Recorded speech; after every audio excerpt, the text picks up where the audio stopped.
Welcome to the podcast, Let the Prophet Speak. Today we are studying Jeremiah chapter 6b, the second half of the prophet Yirmiyahu. We're going to study from verse 16 until the end, as we left off with verse 15 in the previous podcast. This is Saul Weinreb, the host for your podcast.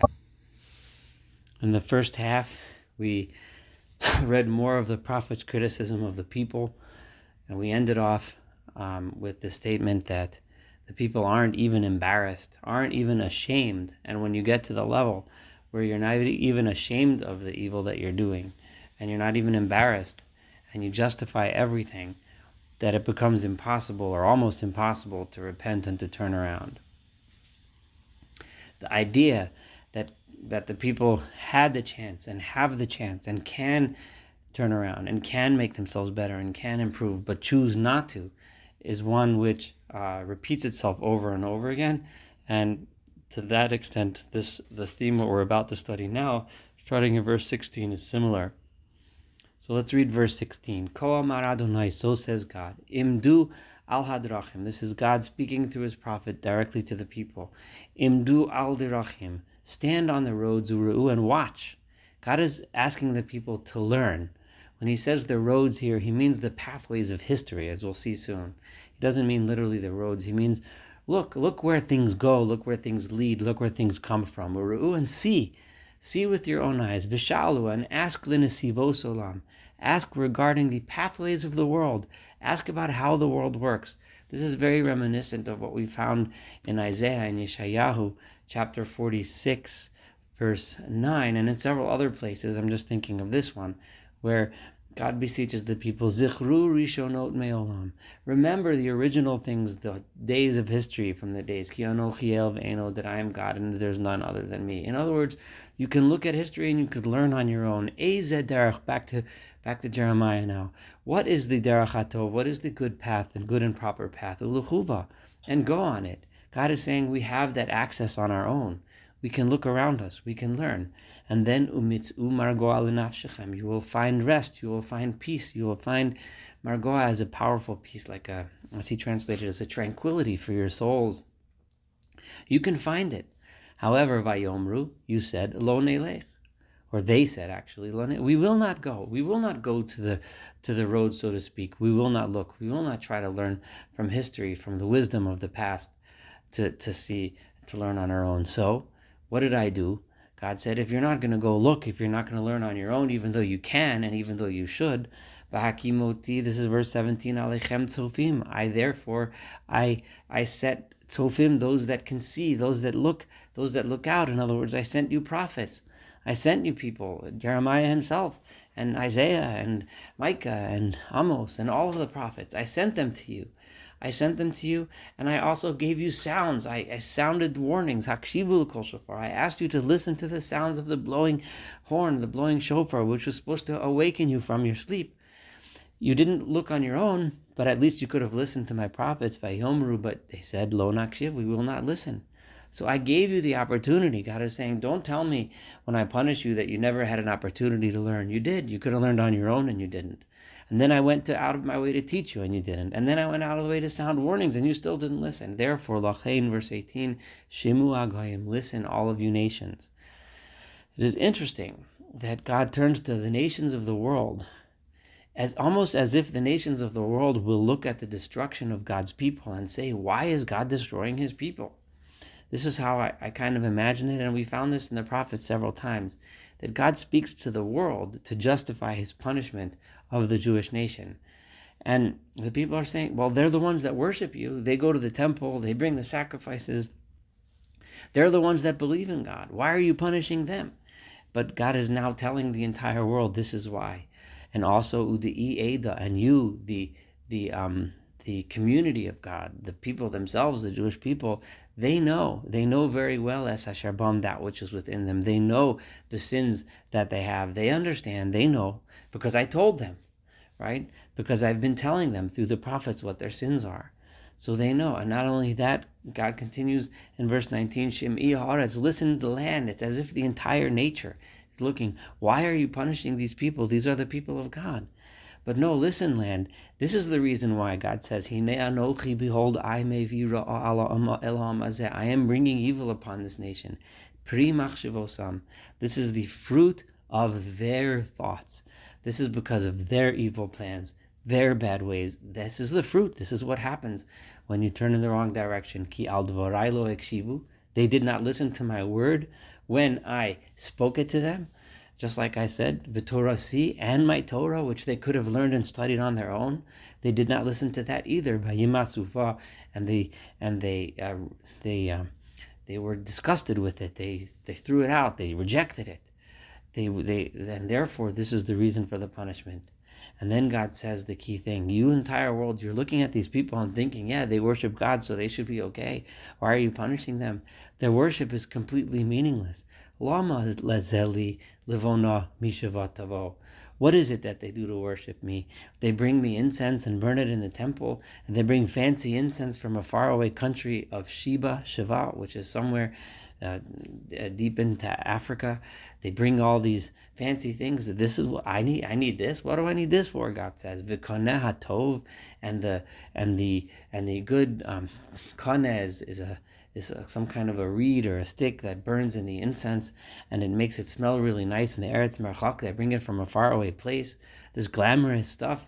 This is what I need. I don't need this. This is not what I'm looking for. Olo seichem lo l'ratzon. Their sacrifices, their burnt offerings, they don't help me. They're not acceptable to me. They're not desired by me. V'zivchechem lo arvuli. And your sacrifices, they are not sweet to me.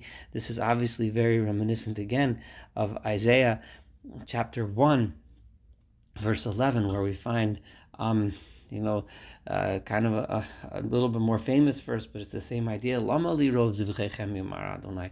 What do I want all of your sacrifices for? Savati olos elim v'chelim miriam. I had enough. I don't need all of these cows and rams and sheep and blood. I'm not interested in that. That's not what I want. What I want is for you to listen to the Torah and keep it. And we'll see a little bit later in the same chapter, what is it that God really wants. We'll see that shortly. Lachain, therefore, because you're giving me these things that I don't need, rather than doing the things that I do want, therefore, Kol Amar Adonai, so says God, Hinenino Sena Amazem Michsholim, I am going to place stumbling blocks in front of these people. Stumbling blocks meaning, as they run, they will trip and fall, they will hurt themselves. And both the fathers and the sons Yachtav together will trip on the same stumbling blocks. It's almost like the young generation can't say. Sometimes we know we have one generation says, oh, it's the baby boomers' fault. They're the bad ones. Or the adults say, oh, these young kids today, they're all terrible because of what's this, that, and the other thing. No, that's not going to work in those days. You can't blame it on the other generation. Both fathers and sons together. Shachin v'reyo. Both the neighbor and his friend. All the people together, they're all evil together. All of them will be lost together. Kol Amar Adonai, so says God, Hine Amba Me'eretz Tzafon. There's a nation coming from the northern land, V'goy Gadol, and a great, great, great nation, large and powerful. Ye'or will awaken me. Se'ar, it's from the corners of the land. Remember, this is similar to what we just had in chapter 5, verse 15, where God said, I'm bringing you a nation from far away, a goy son, a powerful nation. Yirmiyahu was repeating the same prophecy now in a little bit of different words, but the same idea.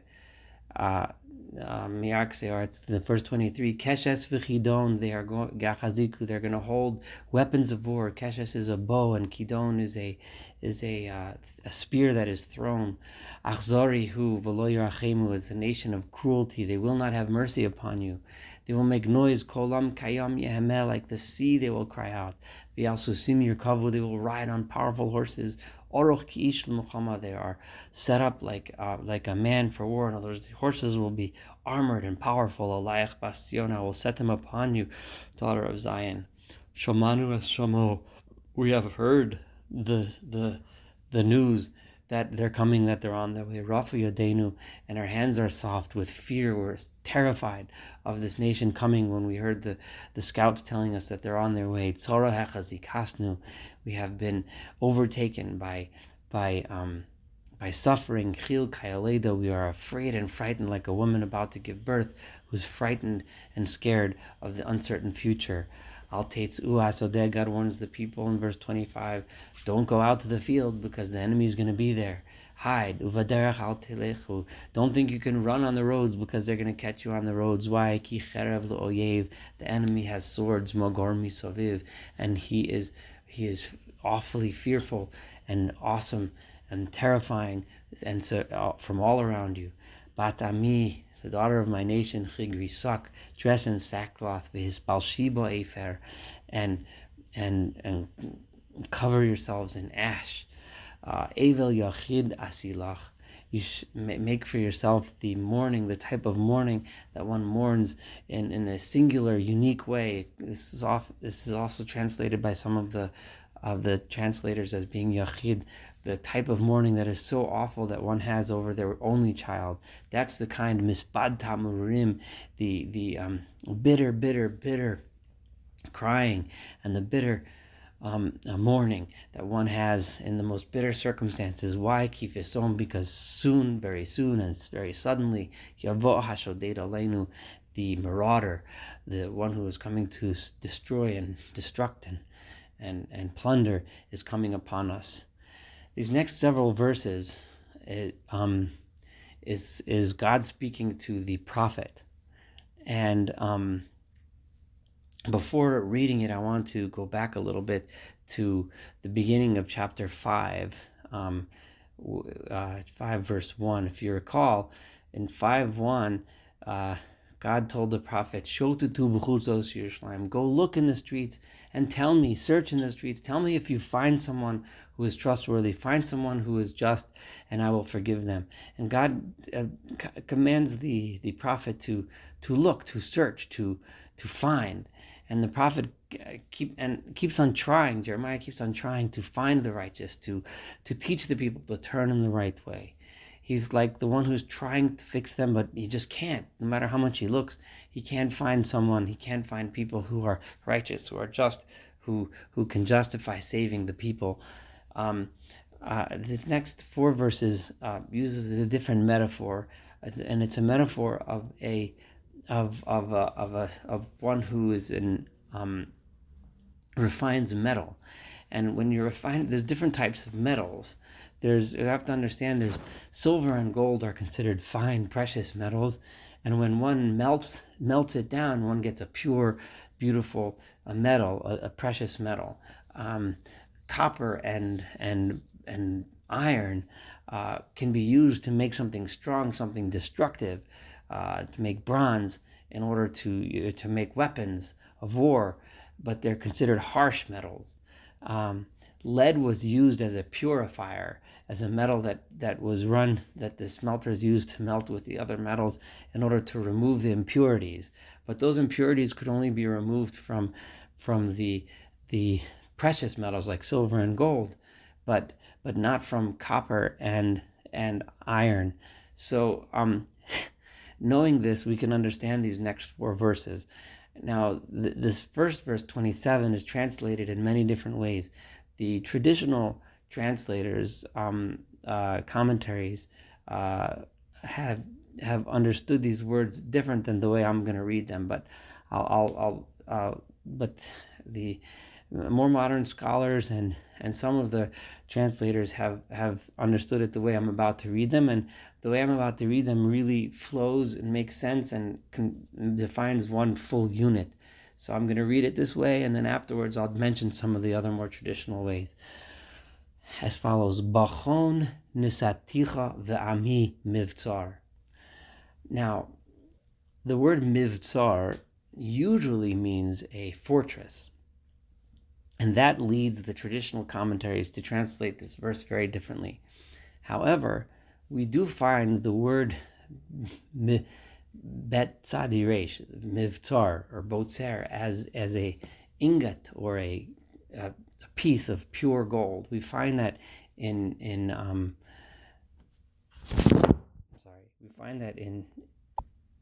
in Job, in Eov, 22 verses 24 and 25 is shit alafor botzer, which is referring to, and you will you will regard uh, the treasure of the valuable gold is botzer and consider it as dirt. And then the next verse, V'haya shaddai b'torecha, God will be the treasure, meaning the pure gold. We find that the word mivtzar therefore could mean here not a typical mivtzar, but rather mivtzar, which usually means a fortress, but rather it means a mivtzar, one who purifies gold.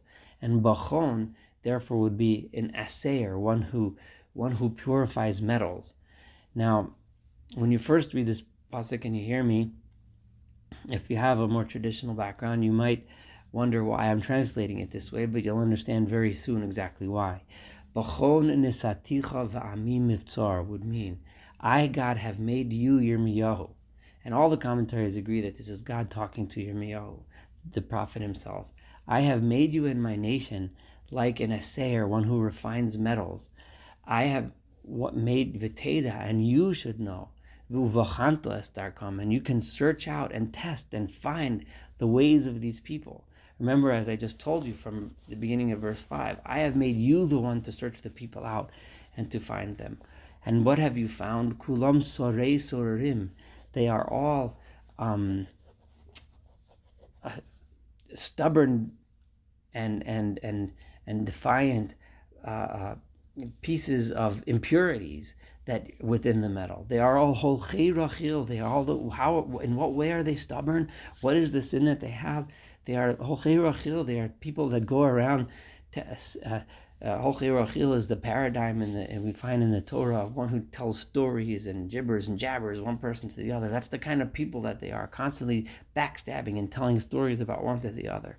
Nechoshes uvarzel, rather than being like the precious gold and silver, they are like nechoshes and barzel. They are like copper and iron. Kulam mashchisim hema. They are all corrupt. This translation that I just gave you, kulam mashchisim hema, is agreed upon by most of the translators, by almost all of the traditional ones and the more modern ones. Kulam mashchisim hema. They're all corrupt and full of corruption. Storytellers that makes them like those metals that can't be purified. Those metals that are strong and simply be used for destruction. In this next verse, you will understand why I've been translating it this way, and it flows beautifully. Nochar mapuach.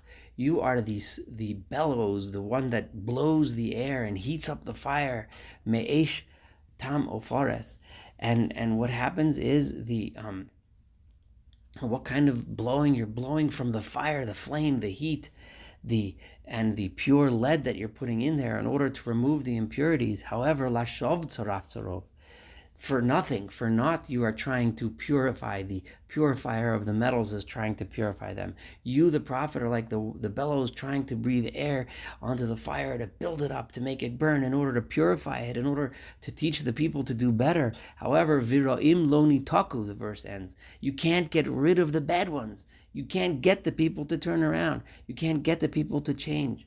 You won't get rid of them. The junk from the metal just won't go. You put in the lead to purify it. You blow on it. You give it all the flame and heat that it needs, but you just can't purify the metal. And therefore, verse 30, kesef nimas, you're like disgusting silver. What does mean disgusting silver? The silver that just can't be purified. The greatness of silver that makes it so precious is that once you purify it, you have a precious metal. But this metal can't be purified. Therefore, kesef nimas karulahem, you are calling them a silver that is disgusting, a bad quality silver that just, no matter how much I try to purify, I cannot. Kimo asa Adonai bahem, because God has been disgusted with them, or God has, I've seen in this translation, rejected them. The people just won't turn around. Why? Because they are holchei rachil. This is the bottom line. What is it that I want? Not your fancy incense that you bring from all the way across the world in Africa, or all these sacrifices. That's not what I wanted. This is why God, the rest of the world needs to be witness to this. They don't understand. They're the people of God. They're worshiping you. They're going to the temple. Why are you punishing them? Well, this is why. Because holchei rachil, they're backstabbers. And no matter how much you try to fix them, they won't. Because kulam mashchisim hema, they're all corrupt. That's why they won't get better. better. Just really quick, this is the end of the chapter, but just to tell you some of the other ways of understanding that verse 27, they look at it as mivtzar, as a fortress, saying that you, Jeremiah, I've made you a fortress of strength as you rebuke the nation. But it just fits much better, the more scholarly understanding of these words, as being a reference to a smelter of metal, because it just fits in with the later verses a lot better. But I needed to mention that just to kind of be complete in my translations of the verse. Thank you so much for studying Jeremiah chapter 6. Looking forward to studying together Yirmiyahu, Jeremiah chapter 7 together.